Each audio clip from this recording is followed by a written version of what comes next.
para gravar. Fica à vontade, Saulo. Obrigada. Olá, boa noite. Obrigado, Bárbara, pela apresentação. É um prazer estar aqui com todo mundo. O mais interessante sobre essa prévia de aula é que eu acabei pensando em algo que seja realmente introdutório ao curso que eu vou abordar. Claro que todos os aspectos aqui vão ser abordados desde agora até o final da minha exposição. Eu vou adensar eles conforme a gente for abordando no curso depois. Mas claro que eu vou tentar explicar o que seriam alguns princípios que chamam bastante a atenção da gente, que às vezes a gente não atribui coesão quando a gente está olhando pensamento oriental, ou principalmente quando a gente está olhando para a arte oriental como manifestação do pensamento oriental. E daí eu acho que esse é o princípio que a gente pode até começar.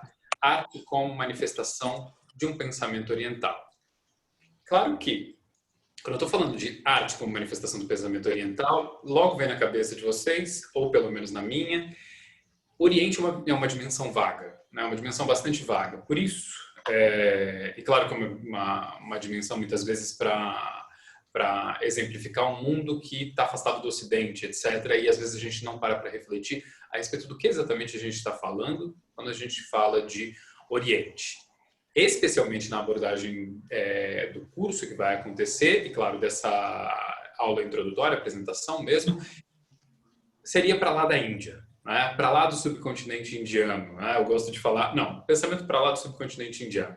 E por que essa demarcação? Porque nós temos na verdade, nós temos uma divisão geográfica que marcou muito o desenvolvimento do pensamento do que seria a região mais do Extremo Oriente ou mesmo do subcontinente indiano para lá. A gente teria, então, as cadeias montanhosas da região do Afeganistão e toda essa região que diminuiu um pouco o contato direto com o que seriam as regiões mais do Oriente Médio ou principalmente da Arábia. Não quer dizer que não tinha contato, hein?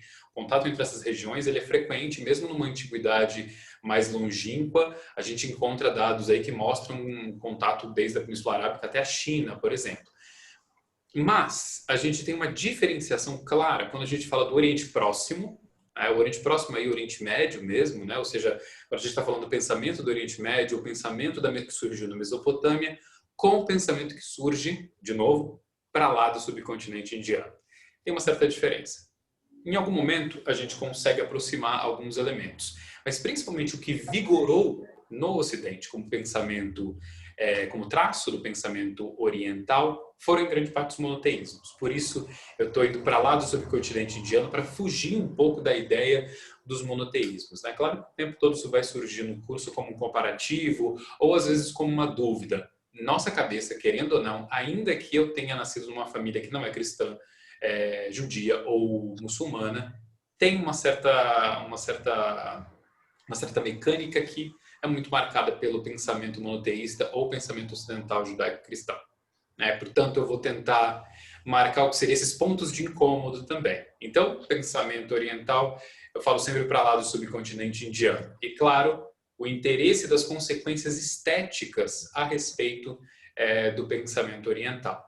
E eu gosto também de falar exatamente de estéticas, muito mais do que, às vezes, a nossa atribuição de arte. Quando eu falar arte, quando eu falar estética, eu estou sempre falando a respeito de formas ou manifestações que estão dando seguimento ou afirmando pensamentos. Porque, às vezes, arte é um pouco complicado também quando a gente fala de Oriente. É uma dimensão, muitas vezes, imposta, né? E principalmente uma dimensão imposta Oriente. Claro que quando a gente não fala arte também, a gente parece que às vezes está diminuindo o que não é ocidental. Então, usar arte não tem problema nenhum, mas claro que eu vou dimensionar muito mais do que às vezes as pessoas consideram arte. Né? Então, não vou fazer divisão alguma entre o que seria trabalho manual, artesanato, ou que as pessoas têm outras nomenclaturas. Eu vou realmente colocar nesse mundo de uma espécie de estética mesmo oriental a partir de um determinado pensamento. E claro, o foco é um foco em torno das religiões, tá? Especialmente o que seria esse entorno das concepções místico-devocionais. Ou seja, a gente vai falar da origem de um pensamento oriental que excede as religiões, mas que tem origem nesse arcabouço mesmo. Ou seja, que não encontra muito divisão.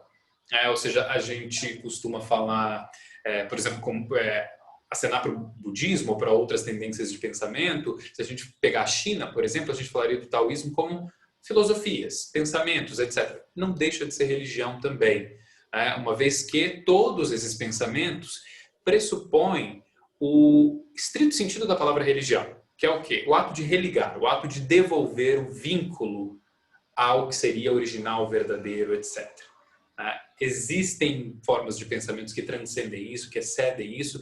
Sim, no entanto, boa parte desses arcabouços de pensamento dialogam muito com práticas místicas ou devocionais. Se não são religiões formais, dialogam minimamente com um mundo que seria um mundo místico propriamente.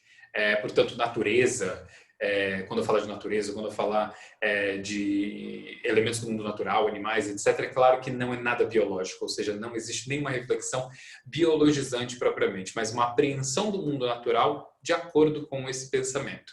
Esse é um dos aspectos mais interessantes.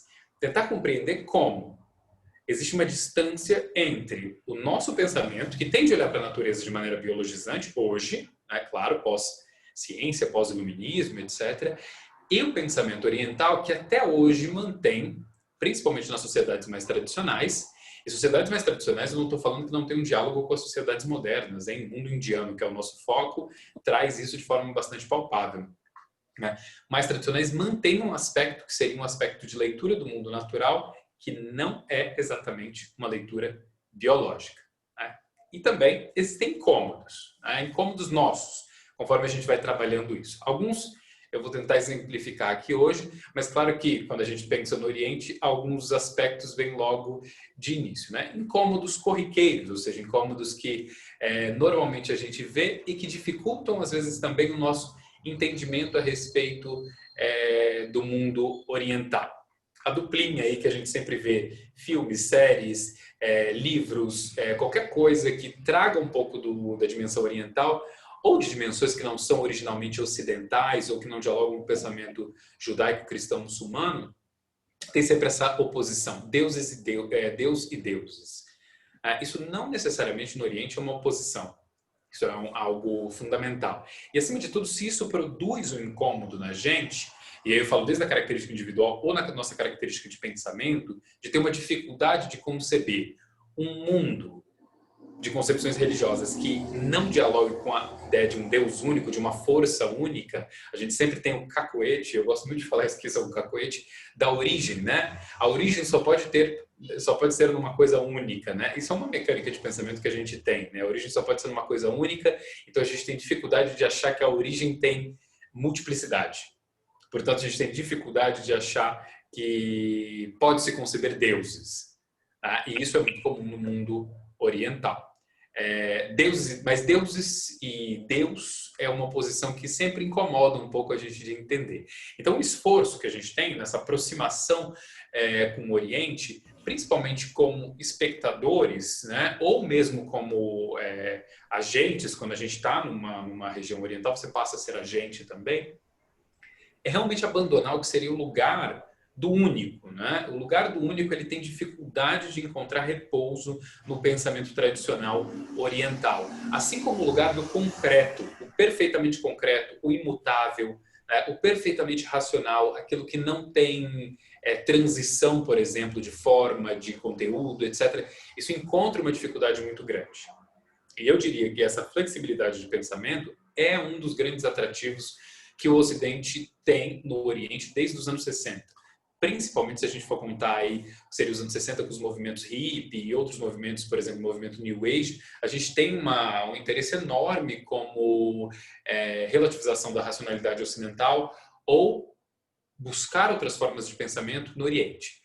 Óbvio que, dos anos 60 para cá, o movimento New Age e toda essa onda que foi chamada amplamente de movimento hippie, também foi responsável por uma série de apropriações bastante complicadas. Eu vou comentá-las um pouco mais à frente também, principalmente se a gente cruzar pensamento oriental e capitalismo contemporâneo. Mas eu vou deixar isso um pouquinho mais para o final, porque daí a gente entra num debate um pouco mais cotidiano para a gente, E que toca na nossa cultura mais corriqueira também. Nós vendemos deuses, Nós vendemos deuses orientais o tempo inteiro. Portanto, esse é um primeiro incômodo. Existe um outro incômodo, esse eu diria que é um incômodo ainda mais brutal. Ou seja, é mais brutal do que o incômodo de pensar em deuses e não em Deus. É o incômodo da ausência divina. Principalmente quando se trata de uma religião com ausência divina. Ou seja, uma religião ateia. Parece estranho para muita gente, né? Uma religião ateia, ou seja, uma religião que não teria Deus, né? Mas sim, existe, né? O budismo é caracteristicamente uma religião ateia. O taoísmo também. O que não quer dizer que não seja tolerado a circulação de um pensamento que comporta espíritos, que comporta seres que não são propriamente como nós. O que não indica a presença de uma concepção de Deus, ou deuses propriamente. Então essa diferença para a gente é fundamental. Então, em religiões que não existe a ideia de Deus, ou deuses, religiões ateias, não tem Deus na palavra ateia mesmo, ou seja, a ausência de Deus, a ausência de Theos. Portanto, essa ideia incomoda bastante as pessoas. Como que um pensamento religioso poderia se formular a partir da ausência de concepção de agentes divinos, ou seja, personalidades divinas? Isso existe no Oriente e, ao que tudo indica, é a origem mais remota do pensamento oriental. Vou dar exemplos bem claros para vocês. Por exemplo, o budismo está muito mais interessado em entender o funcionamento do universo, o funcionamento da vida, né? A nossa ligação com a vida, causa do sofrimento, constatar princípios de existência. O hinduísmo está muito mais concentrado na ideia de dar ordem, de entender a ordem, como é o ordenamento das coisas. O foco de nenhuma dessas religiões parece ser uma divindade em si. A multiplicidade de divindades, inclusive, traz para a gente essa demonstração. Ou seja, de que eu não estou focado na ideia de divindade, eu estou focado no princípio que elas estão englobadas. Uma outra ideia é, por exemplo, lá na China, que é um mundo que a gente não vai abordar, mas que serve como exemplo, é a ideia do céu. Originalmente, a ordem do céu, ou seja, atribuir ao céu uma ordem divina, é o pensamento mais antigo que a gente localiza na China, precedendo aí taoísmo, precedendo confucionismo e outras formas de pensamento. Pensamento bastante animista em algum sentido, né? E animista no sentido de dar alma às coisas, ou seja, atribuir alma ou vontade a uma pedra, ao céu, ao mar, shintoísmo e outras religiões que são animistas, ou seja, dão alma, personalidade à natureza ou a objetos propriamente. Religiões indígenas tradicionais aqui no Brasil, por exemplo, tem muito essa característica também, assim como outras tantas. Eu diria que toda religião tem algo de animista também. Ou seja, todas elas comportam alguma instância isso. Portanto, pensar que não existe um ser, uma personalidade divina é bastante comum no Extremo Oriente. É menos comum quando a gente pega o perímetro da Mesopotâmia, ou seja, o perímetro do norte da África, aí pode ser bastante distinto. Mas como eu disse desde o começo, para lá do subcontinente indiano, mostra-se mais comum. Claro que se a gente for para o extremo mesmo, um pensamento bastante intelectualizado do Império Chinês, por exemplo, a gente vai encontrar isso, eu acho que na sua dimensão mais intensa de todas. Existe outro também incômodo, né? Só para descrever uma sequência de incômodos que previnem a gente de cair em pensamentos, em confusões de pensamento mesmo.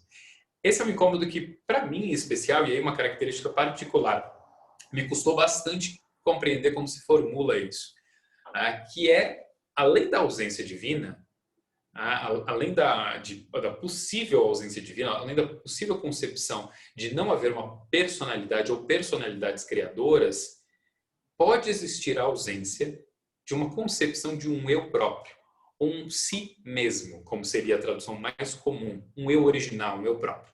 Ou seja, eu, Saulo, existo por mim mesmo, independente da forma que eu assumo. Ou seja, eu teria um espírito, uma alma que marcaria quem eu sou realmente, uma essência, né? Ou seja, dentro desse corpo tem uma personalidade, uma alma que transcende essa existência material, etc. Não. Ou seja, em boa parte do pensamento oriental mais tradicional, principalmente o mundo indiano, vai conceber que a ideia do eu próprio, a ideia de um si mesmo, é uma impressão. É uma impressão fruto de ciclos encarnatórios. Portanto, se a gente pegar algumas dimensões do budismo, e eu diria que o pensamento fundamental budista, ele traz uma dimensão que é ateia e, eu diria que até antipsicanalítica, porque não concebe o eu original, não concebe um si mesmo. Portanto, você não deve buscar o si mesmo. É uma contramão mesmo, ou seja, ao invés de tentar se entender, né? Ou seja, entender o particular, a subjetividade propriamente, você vai tentar abandonar a subjetividade. Você vai tentar abandonar essa instância subjetiva, que seria uma prescrição de desejos propriamente.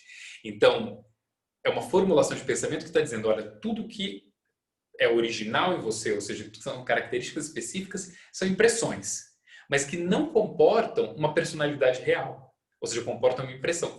Mais ainda, se a gente for conceber um pensamento um pouco mais kármico, ou princípios que a gente vai falar bastante durante o curso, a gente estaria falando de um pensamento que diz o seguinte: eu tenho gostos, isso me define, eu tenho desejos, gostos, vontades. Esse é o problema. É isso que me aprisiona. Ou seja, o pensamento hindu, incluindo o budismo como originário do pensamento hindu, estaria problematizando bastante esse aspecto. E para nós ocidentais é o desastre, né? É o fim do mundo. Ou seja, você falar que um si mesmo, um eu próprio, não existe, é algo chocante. E eu diria que é esse o princípio que a gente não quer olhar. Esse é o princípio do mundo oriental, que a gente não quer se relacionar. Por isso que o mundo oriental, muitas vezes, ele é apropriado de uma maneira, muitas vezes, absurda, né? Eu vejo muito isso acontecer hoje, principalmente com essa tendência à autoajuda e tal, de apropriação do pensamento, de diversas tendências do pensamento oriental. E aparece muito isso, ou seja, eu esqueço que pode não existir um eu ali nesse pensamento, que dá coesão a esse pensamento. Então tudo fica muito raso, né? Ou seja, a dimensão do aprofundamento desse pensamento que surge para lá do subcontinente indiano, ele depende de talvez relativizar o próprio eu até. Portanto, não existe uma consciência, não existe um si mesmo, não existe um eu próprio, e pode não existir Deus nem deuses. E mais, pode existir deuses, mas pode ser que esses deuses também sejam impressões. Ou seja, impressões de outras criaturas, de outras figuras. Mas não sejam em si figuras que comportam uma essência imutável. Eu sei que é uma sequência de palavras que acaba às vezes confundindo a gente, mas princípio religioso, se a gente parar para pensar, e do pensamento tradicional, o que não muda. O que não muda, o que permanece. Se a gente pensar no cristianismo, Deus permanece. O que permanece de nós? Alma, que se une a Deus no paraíso ou queima no inferno, dependendo da versão. Mas existe uma alma, que é você, para sempre, que não finda, que não termina. Ou seja, esse eu próprio, ele é um eu essencial, que compõe a sua essência. Então você não é essencialmente, do ponto de vista religioso, óbvio, né? Você não é essencialmente brasileiro. Você é essencialmente criatura divina. Principalmente no subcontinente indiano, isso é completamente contraditório, ou seja, seria um problema de concepção. Propriamente não existiria esse eu exclusivo. E mais ainda, uma vez que se abandona o exclusivismo, as impressões, ou seja, uma vez que você alcança os estados aí discutidos pelos religiosos de várias vertentes, como por exemplo no budismo nirvana ou moksha, no hinduísmo, você deixaria de existir com a impressão de um si próprio, de um eu próprio, etc. Portanto, daí é irracional, né? Eu não consigo racionalizar para além disso. É impossível a gente conceber uma racionalidade para além disso. Então, são impressões. Por isso que boa parte dos ensinamentos que chegam para a gente do mundo oriental, principalmente do Extremo Oriente, da Índia para lá, trazem para a gente a ideia de acalmar o si, acalmar o eu, acalmar as impressões, acalmar as vontades. Porque, óbvio, porque eles estão, no fim das contas, buscando o que seria uma dimensão onde eu abdico do eu.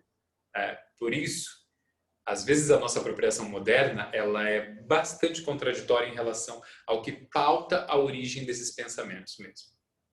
E eu diria que mais, eles não estão muito preocupados com isso na tradição. Se a gente pegar o surgimento desse pensamento, e eu não estou falando obviamente do mundo de hoje, o mundo de hoje é muito mais variado, com influências bastante diversas, mas se a gente pegar o pensamento que surge, isso principalmente aí século VI até o século X a.C., que é o pensamento, a base do pensamento hindu, os Vedas e os próprios reformismos, né? Ou seja, Buda, o Jainismo, Mahavira e outras figuras, a gente estaria trazendo aí uma base que está muito mais preocupada com a ordem, com a natureza, do que propriamente com o indivíduo. Então, algo fundamental e talvez que nos descentre um pouco independente de ser religioso ou não.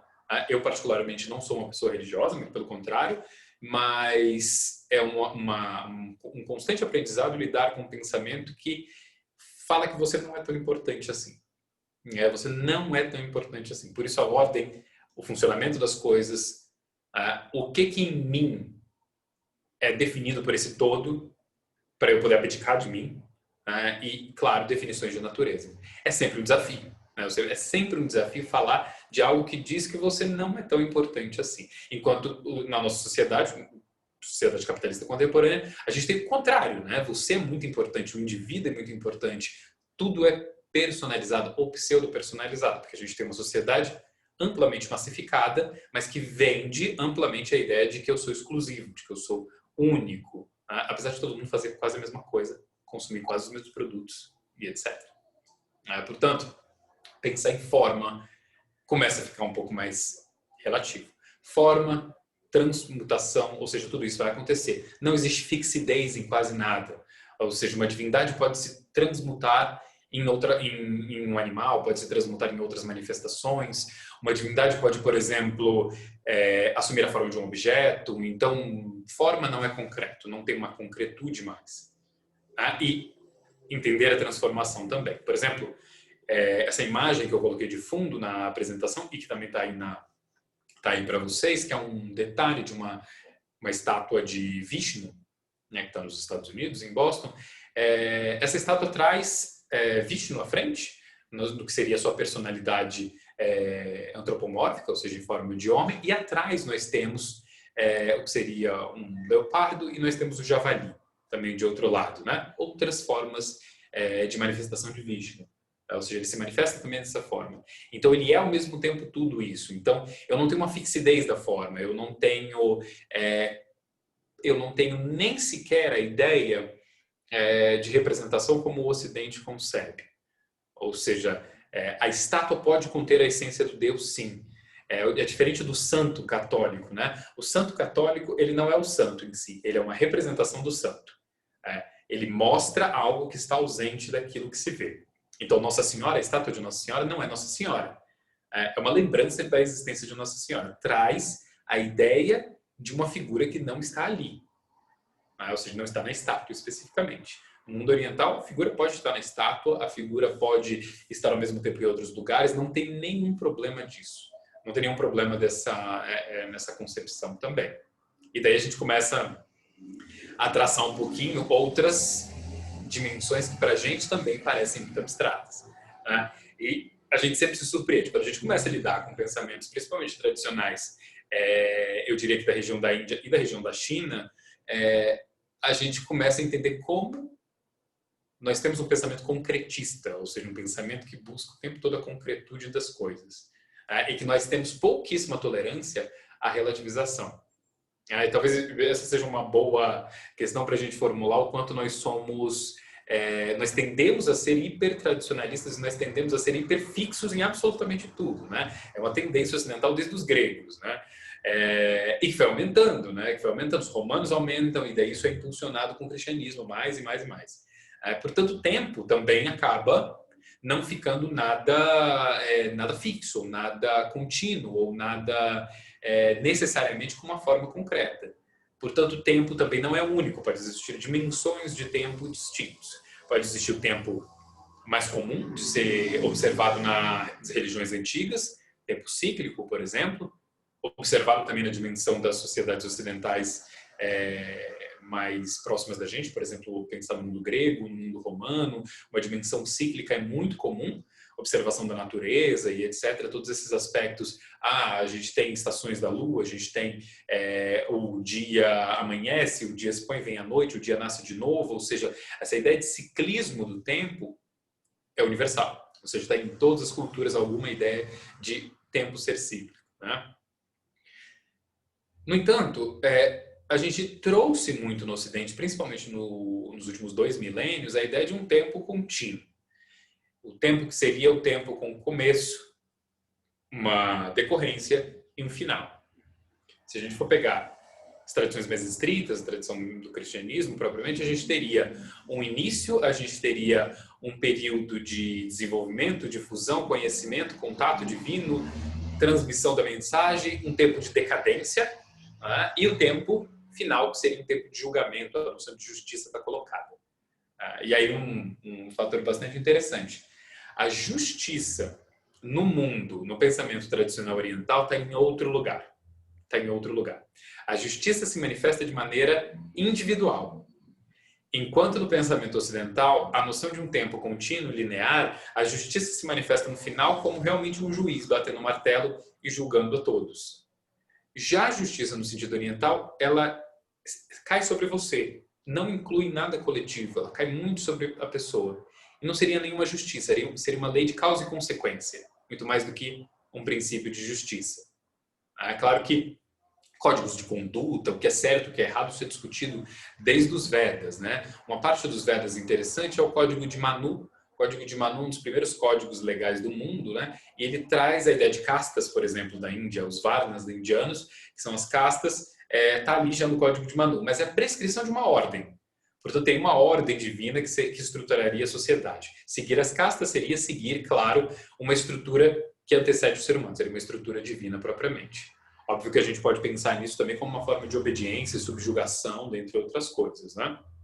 Que tem permanência no mundo de hoje de maneira bastante palpável, apesar de não ser legitimado do ponto de vista republicano, ou seja, o Estado moderno da Índia não oficializa castas. Na prática, elas existem. Tá? Então, tempo cíclico retorna sempre. Só que não é um retorno ao mesmo, tá? É um retorno ao diferente, mas as situações se repetem. Seria como esse relógio que eu coloquei para exemplificar. É uma espiral mesmo, um tempo cíclico, mas que caminha, que avança. Então, eu teria uma dimensão de avanço cronológica também, que só existe para o ser humano. Tá? Só existe para o ser humano. Ou seja, eu posso não ter tempo. E aí, algo fundamental, a dimensão do eterno. A dimensão do eterno não tem tempo. O eterno subtrai a ideia de tempo. E isso também é algo difícil para a gente, porque o nosso pensamento religioso está implicado numa noção de tempo. Tempo, justiça e dentre outras coisas. Enquanto que a ausência de tempo faz mais sentido quando eu trato de eternidade.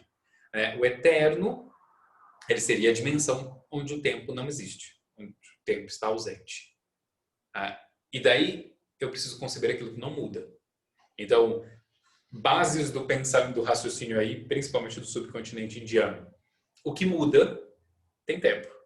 O que muda de forma, o que acaba, o que finda, tem tempo. O que não muda de forma só pode ser o eterno e logo não tem tempo. Se não muda de forma, não tem tempo. Se muda de forma, tem tempo. A ideia também de que o tempo faz parte dessa dimensão de observação de uma existência muito específica, humana. E que o mundo verdadeiro, o mundo que estrutura absolutamente tudo, ou seja, aquilo que não é mutável e que ordena todas as coisas, ordena inclusive a nossa dimensão de existência, seria propriamente um tempo inexistente, ou seja, um não tempo. É uma dimensão que não tem tempo mesmo. Ou seja, um mundo divino poderia ser considerado dessa forma também, ou seja, onde tem uma ausência de tempo. A imortalidade, não perecer, não estar vinculado a um ciclo de nascimento e morte, implica na ausência de tempo. É difícil, parece simples de colocar, mas para nós é bastante difícil. Toda vez que a gente fala de eternidade, as pessoas não conseguem compreender. Eu já tive conversas acaloradas sobre eternidade, né? Principalmente porque eu sempre falo para as pessoas que se eu pudesse eu viveria para sempre. E as pessoas falam, que isso? Como assim? Não sei o que ela... E aí eu falo bem assim, gente, não tem uma discussão moral a respeito disso possível, porque se existe uma dimensão do eterno, eu não tenho como mensurar que eu vou encher o saco, que eu vou sofrer, que eu vou tudo, na dimensão do eterno tudo muda. Parem para pensar em toda a moral que a gente tem, toda a ética que a gente tem. Se eu dimensionar isso numa existência que é eterna, acaba tudo. Ou seja, todos os nossos códigos morais, absolutamente tudo que a gente pensa, tudo que a gente acha, tudo que a gente gosta, está sujeito a tempo.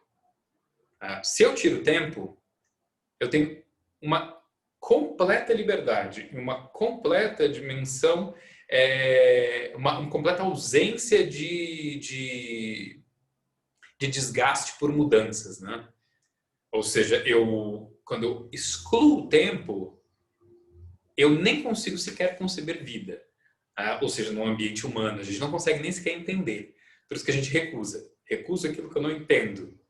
Recuso completamente aquilo que eu não entendo. Então, uma ordem muito importante, e aí especificamente tentando traçar o que seriam as características de surgimento de um pensamento no subcontinente indiano, seria a ideia do eterno, a dimensão do eterno. É o mais importante. O que é eterno, o que é transitório, qual é o meu papel nisso? Portanto, perguntas frequentes vão ser: aonde eu me encaixo? Aonde eu entro? Porque eu não sou nada, mas eu me encaixo em algo. Se eu entendo meu encaixe, eu entendo meu papel, ainda que ele seja insignificante, ainda que ele seja um papel para me livrar de algo. Agora, claro, não temos dimensões também como ortodoxia e heterodoxia. Isso é completamente ausente.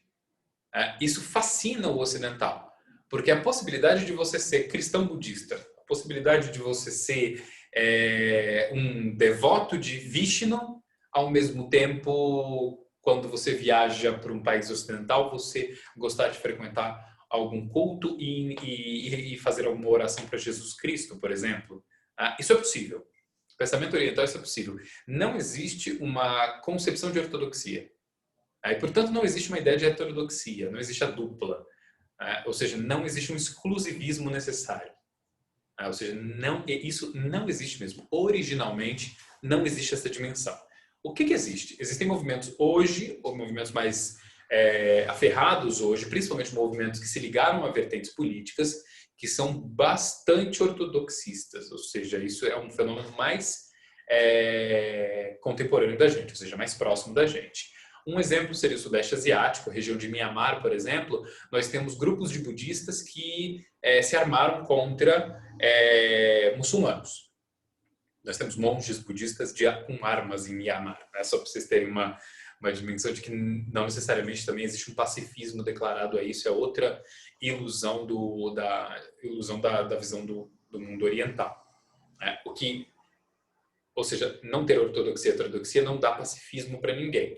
No entanto, dá uma outra coisa, a tolerância em relação a pensamento distinto. Sociedade, manifestação social, conforme isso vai se dar em cada sociedade, aí a coisa já muda bastante. Mas existe realmente uma ausência da necessidade de marcar o que é heterodoxo, fora do campo correto. Existem tentativas disso conforme a gente olha na história. Se a gente pegar o surgimento do pensamento védico, por exemplo, a gente vai ver que existe uma tentativa de monopólio do sagrado por parte dos brahmanes, etc. Mas esse grupo perde coesão muito rápido, ele sofre questionamento muito rápido. Então, ele mesmo vai se auto-quebrar, se auto-fragmentar. Então, é comum pensar no templo hindu como um local de convívio. Ou seja, como um local onde existe uma ausência de exclusividade, ou seja, um pensamento um pouco exclusivista. Portanto, jainistas frequentam templos budistas, frequentam templos hinduístas, ou seja, tanto faz. Não é um problema em si. Como perspectiva de conhecer turismo interno, por exemplo, no Oriente, e hoje, por exemplo, é frequente. Ou seja, é frequente transitar por esses vários ambientes, respeitando tudo, entendendo que existe uma dimensão do sagrado ali. E aí é algo interessantíssimo. A demarcação do sagrado, independente da narrativa que você faz sobre aquilo. A narrativa é uma abordagem. O que parece não ser negociável é a dimensão do sagrado. A dimensão de o quanto isso pode te conectar a um determinado sagrado. Um dos exemplos que eu vou mostrar hoje de forma mais sucinta, mas que provavelmente nós vamos adensar mais à frente nas aulas do curso, seria, por exemplo, a presença das pessoas nas cavernas de Elefanta. Não sei se alguém já ouviu falar das cavernas de Elefanta, elas são muito, muito antigas. Na Índia tem vestígios que remontam aí, são anteriores ao século VI a.C., alguns especulam muito anteriores ao século 8, 10 a.C.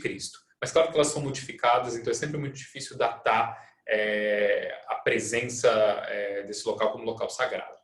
Mas onde a gente vê especialmente esse conjunto de cavernas, as cavernas de Elefanta, com um ambiente com várias esculturas e representações do mundo hindu.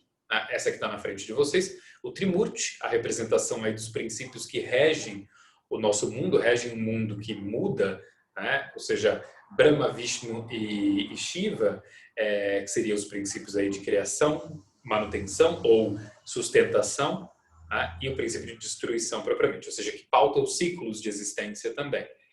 Essas representações estão todas aí. O que não quer dizer que esse local seja frequentado exclusivamente por hindus ortodoxos, ou seja, que tem no hinduísmo uma religião ortodoxa e que não toleram, por exemplo, a interpretação budista, ou que não toleram os jainistas frequentarem. Não. Realmente não existe um problema. É frequentado por uma série de indivíduos. Então, ela é um local que está delimitado como local sagrado e é frequentemente visitado por várias religiões. Portanto, tem uma espécie de ambiente ecumênico nesse sentido, o mundo oriental. Mesmo em locais ultramodernos, locais como Taiwan, por exemplo, são muito ecumênicos. A dimensão dos templos, a dimensão das visitas. Claro que aí pegando um exemplo mais ao extremo. Portanto, espaço do sagrado, a dimensionar o espaço sagrado parece ser o fundamental. O espaço sagrado é mais importante do que a narrativa sobre o sagrado. Portanto, se tornam espaços de convívio. O que muda na apreensão do mundo é um dos nossos desafios para definir. Ou seja, o que muda na forma de ver a religião? Como que isso vai influir no cotidiano em si desse pensamento? E, claro, o nosso interesse fundamental. Qual a alteração que isso provoca nas formas, na estética? Ou seja, essas representações, elas não são ofensivas? São ofensivas? Elas são excludentes de uma outra religião? Então, são questionamentos a se colocar. Ou seja, as estátuas na caverna de Elefanta ou as formas da caverna de Elefanta são exclusivistas? Ou seja, a dimensão artística traz um ambiente exclusivista? Não. E daí, claro, tentar entender como que isso acontece também. Outro exemplo seria as cavernas de Ajanta. Essa é uma visão panorâmica delas, é um conjunto de cavernas circulares aí, que trazem também um ambiente agora majoritariamente budista, porém com vários inúmeros signos hindus ou mesmo jainistas. Aliás, existem confusões de figuras. Por exemplo, jainismo e budismo se confundem em várias instâncias. Mahavira e Buda são duas figuras que em períodos históricos se confundem. Só para a gente entender que existe uma diferença clara entre o sagrado e a narrativa. A narrativa, ela não necessariamente delimita o sagrado de uma maneira petrificada. Então, por exemplo, templo budista, demarcações budistas, homenagem a Buda, frequentemente visitado por monges, como vocês estão vendo aí na imagem, mas também visitado pela comunidade hinduísta. E daí eu estou dividindo budistas e hinduístas, por mais que seja muito complicado fazer essa divisão no caso específico da Índia. Mas aí eu adenso em uma outra oportunidade com vocês. Hinduísmo é uma dimensão mais popular, né? Não seria propriamente uma definição de religião mais estrita, mas da religiosidade mais popular. Então é frequentado por várias pessoas. E o fenômeno atual, que é um fenômeno bastante comum também. Católicos, brasileiros, americanos, europeus, etc., vão até a Índia e visitam esses templos. Fazem todos os ritos, fazem orações, pronunciam mantras. O que está acontecendo? O que é isso? Ou seja, o que explica isso? O que atrai essas pessoas? Como assim? Eu não deixo de ser católico, mas faço isso? Catolicismo, sim, é exclusivista, claro. Cristianismo é exclusivista. É extremamente exclusivista. Não existe, eu sou cristão muçulmano. Não existe essa dimensão. Né? Não existe, eu sou cristão hindu. Essa dimensão é incômoda, né? O hinduísta, né? Hindu é grupo étnico, mas hinduísta seria uma dimensão incômoda para o cristianismo. Portanto, o mundo moderno tem um certo fascínio também por essa flexibilização. Mas claro que nem tudo são rosas aí, e eu vou problematizar um pouco isso de uma forma até crítica nesse sentido. Né? Mas, para a gente tentar fechar o que seria, quais são as perguntas frequentes? Eu tentei, ou seja, caracterizar de alguma forma o que a gente tem aí de incômodos, perspectivas gerais, etc. Mas tem perguntas frequentes. Perguntas que se repetem, e aí eu não estou falando de uma religião em si, mas perguntas que se repetem do subcontinente indiano até o que seria a China ou mesmo até o Japão. tá? Que é como que eu lido com o sofrimento, como que eu lido com a vida em si, como que ela me provoca sofrimento. Divagações em torno do sofrimento ou das dificuldades da vida humana, descrita como sofrimento ou não, né? Tem religiões que são mais pudicas, não falam de sofrimento abertamente, como o budismo, mas falam de desafios, falam de dificuldades, dentre outras coisas, né? Então, é frequente o questionamento a respeito dos embates. Vocês podem pegar o taoísmo, vocês podem pegar até mesmo confucionismo, que seria uma dimensão de pensamento mais filosófico que religioso, que vocês vão encontrar a mesma questão. Ou seja, sofrimento, o embate com o sofrimento. É o embate com o que nos prende, né? E daí eu faço o questionamento do sofrimento, o porquê do sofrimento, e logo eu tenho uma outra resolução, que é uma segunda pergunta. Uma pergunta-resolução, né? Bom, qual a origem do sofrimento? Pergunta clássica do budismo, né? E daí eu faço outra pergunta. Como eu crio uma emancipação do sofrimento? Como eu me emancipo do sofrimento? Olha que coisa interessante. Sofrimento como uma característica frequente na vida humana. Portanto, ele é uma prisão. Portanto, ele se repete. Sofrimento é frequente, nas suas várias formas. Ele não é eterno, ele não é imutável, nada disso, mas o sofrimento é frequente. Ele tem uma frequência. Portanto, eu preciso me emancipar do sofrimento. Então, olha que a discussão começa a ficar interessante. A compreensão do sofrimento implica numa concepção de emancipação. Se eu entendo o sofrimento, eu começo a conceber emancipação. Logo, a gente pode colocar uma palavrinha bastante carregada, liberdade. O tempo todo está se discutindo liberdade. E se vocês pararem para pensar um pouco, a discussão ocidental foge da ideia de liberdade. A nossa discussão de liberdade está no aspecto político, estritamente político, e eu diria que republicano. Muito mais republicano, que eu digo aí, pensamento pós-iluminista mesmo, né? Ou seja, no mundo republicano. Muito mais do que no mundo religioso. O mundo religioso é temer, obedecer, seguir a regra em si. O questionamento também pode ser bastante limitado, dependendo da versão que for, mas não tem uma discussão adensada dentro do aspecto religioso da ideia de liberdade, emancipação. E aí eu ganho dimensão do indivíduo. Observe como eu só falo do indivíduo quando eu saio do todo. Emancipação. Aí sim eu consigo falar do indivíduo. Você precisa se emancipar, inclusive, para deixar de entender esse eu próprio, essas impressões que você tem como algo exclusivo. Então, emancipação é uma palavra fundamental. Ou liberdade mesmo, se quiserem. Ou seja, fazer essa ideia de emancipação e liberdade como equivalentes também. Portanto, mudanças, impermanências são também pauta frequente disso. Ou seja, se o mundo muda sempre e se isso é uma constante no mundo natural, o mundo é mudança, o mundo é impermanente, como eu devo agir em relação a isso? Eu devo buscar fixar? Eu devo buscar não fixar?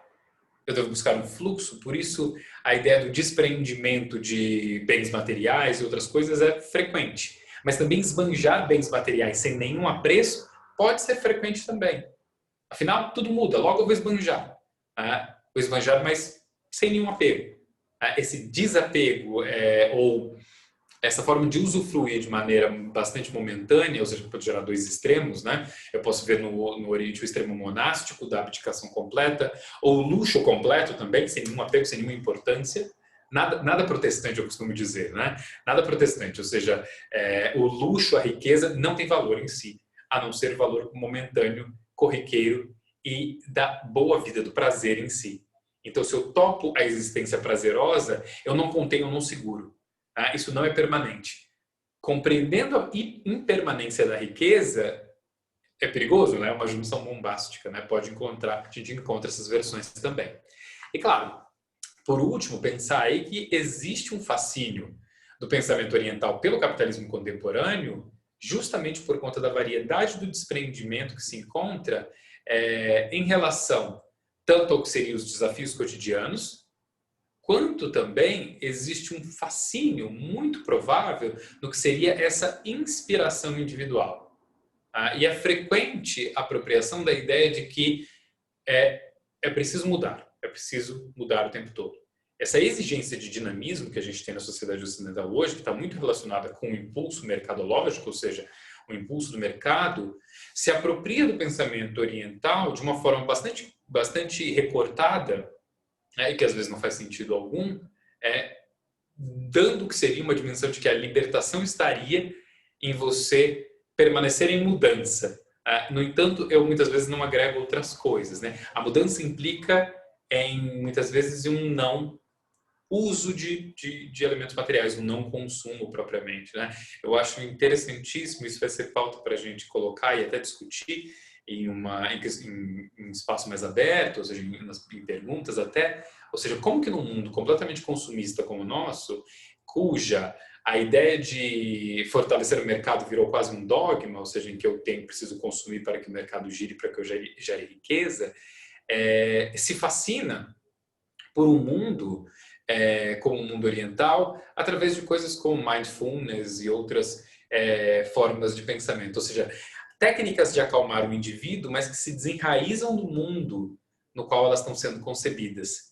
Eu tecnicizo aquilo que foi desenvolvido durante milênios no mundo oriental a favor de algo que é completamente contraditório à origem dessas técnicas, né?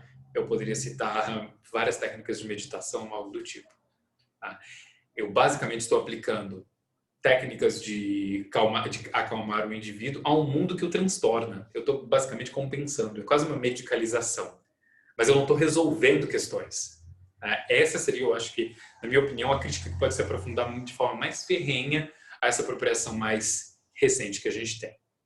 E, em última instância, tem um outro fascínio também, que é o fascínio desde os anos 60. Existe quase que uma percepção inconsciente da ideia de transferência de mérito, né? Estar perto de brahmanes, estar perto de gurus, estar perto de figuras orientais, parece que te dá algo, né? O Ocidente sente isso, porque isso está mesmo no pensamento oriental. A ideia de você se aproximar de pessoas com grande saber e o mérito implicar em transferências. Fazer culto a uma determinada entidade e a transferência do mérito dessa entidade, ou seja, a figura de Kuan Yin, por exemplo, no budismo, um dos bodhisattvas do budismo, que é frequentemente cultuado para que o mérito de Kuan Yin seja passado, ou seja, o que seria essa característica de Kuan Yin. O Buda da luz eterna, então esse Buda da luz eterna me dá a luz eterna se eu faço culto a ele. Essa ideia de transferência do mérito é muito frequente no pensamento oriental. E a arte vai justamente começar a entrar nesse esquema de transferência de mérito, representação de um mundo que seria esse mundo para além do nosso e obter mérito através disso também. Ou seja, eu obtenho mérito através dessa representação. E claro, a arte vai ser reflexão, também vai ser um atributo de respeito, né? Vai ser, óbvio, aquilo que delimita o ambiente sagrado, aquilo que delimita o espaço do sagrado, o ambiente de culto, e também rompe o que seria o mutável do nosso mundo, ou seja, é uma forma de transmissão, é uma forma de romper o mutável, uma forma de criar algo de permanente, ou alguma permanência, ou tentar romper o que seria os ciclos de impermanência. Então, templos, por exemplo, são marcas que tentam romper com a impermanência da vida, mostrando que a impermanência da vida pode ser superada, por exemplo. A foto aí, o templo de Bodh Gaya, o templo de Gaia, que é o templo da iluminação de Buda, segundo a tradição budista. E, óbvio, marca uma história. Ou seja, arte marca história, transmissão, respeito, permanência, e se fundamenta basicamente nesse mundo de reflexão. E, às vezes, nos mínimos detalhes, né? Mas sempre tenha em mente, o mais importante parece ser a narrativa do que necessariamente a forma. Frequentemente se faz pergunta para os monges em frente a essa árvore que vocês estão vendo, que é uma figueira, a figueira que Buda alcançou a iluminação, segundo a tradição, se essa realmente é a figueira que Buda alcançou a iluminação. E frequentemente religiosos respondem, isso importa? Ou seja, existe uma importância a respeito de demonstrar se essa figueira é a figueira real que Buda alcançou o estado de iluminação? Eu diria duas coisas. Para a história é importante, porque isso ajudaria a demonstrar a figura de Buda. Analisar a árvore, ver se a árvore tem sensibilidades, etc. Tudo isso, né? Do ponto de vista de um historiador. Do ponto de vista religioso, realmente não tem importância nenhuma. Porque essa ideia de demonstração ela que invadiu a religiosidade ocidental, parece que não é muito bem-vinda no Oriente. Eu não tenho uma necessidade de demonstração. Digamos que a necessidade de demonstração seja um tiro no próprio pé. Quando eu começo a tentar usar recursos científicos para abordar milagres, eu estou matando, claro, a religiosidade do milagre, em volta do milagre. Eu sempre uso a máxima que um professor usava logo nos primeiros anos de graduação, que é: a Igreja Católica demonstra a existência cada vez menor de milagres por conta da ciência, porque ela adquiriu métodos de explicação científicos. Quando a ciência não explica, bom, eu posso trazer aquilo como talvez um milagre. Então, os milagres diminuíram com frequência enorme, tem cada vez menos milagres. Tem cada vez menos milagres. Isso tem a ver com o fato de ter mais explicação. Portanto, é uma armadilha cientificista, uma armadilha ocidental. Dar racionalidade é destruir muitas vezes o que seria o pensamento religioso, que em última instância tem uma incompatibilidade grande, né? Por mais que tradicionalmente queira se negar essa incompatibilidade. São dois princípios discursivos muito diferentes, mas que, por exemplo, vocês vão me ver abordar de uma maneira bastante racional aquilo que muitas vezes não é racional. Mas claro, é a perspectiva de um historiador. E daí a importância também de declarar perspectiva da onde se fala. Portanto, definir religião a partir de um arcabouço não religioso é sempre, de alguma forma, forçar um pouco. E até mesmo ser, em alguma instância, duro com a coisa. Isso acontece mesmo. Bom, gente, muito obrigado por assistirem. Eu abro o debate para vocês, deixo as perguntas. Sei que eu falei muita coisa e que muita coisa não tem clareza, mas eu espero responder tudo isso com precisão no nosso curso, que começa nas próximas semanas. Obrigada, Saulo. Muito obrigada. Não sei se alguém gostaria de fazer alguma pergunta. O pessoal está deixando mensagens no chat. Bom, muito obrigada. Na verdade, eu vou comentar uma última vez, então, que as inscrições do curso estão abertas, sim, no site. Tá chegando uma pergunta. No site do museu, tanto para as aulas avulsas quanto para o curso completo. A Letícia está perguntando quais livros você indicaria para quem quer iniciar os estudos da arte do Oriente. Em relação a livros, eu sei que tem uma vastidão. Eu indicaria, eu fiz uma entrada diferente, né? Eu sou um historiador, eu não me formei originalmente como historiador da arte. Eu faço uma abordagem da arte, que é uma abordagem de não propriamente da história da arte, mas a história olhando para a arte. Costumo falar isso, né? E daí uma coisa interessante. Eu adoro abordar arte fora do mundo da arte. Por quê? Porque isso dá uma dimensão de simbologismo para a gente muito grande. E ajuda a gente a ler bastante coisa, principalmente quando eu não tenho interesse religioso em si. Eu aconselho, por exemplo, a leitura de livros que trazem os aspectos religiosos, narrativas, etc., são ótimos para se ler arte. É como ler mitologia grega e ler arte renascentista. Ou seja, se você lê mitologia grega, você entende uma parte considerável do mundo renascentista, assim como se você entender as principais passagens da Bíblia também. Então, eu recomendaria livros desse tipo, né? Claro que eu posso passar depois, com mais tempo, bibliografia, principalmente bibliografia inicial, a respeito do pensamento religioso.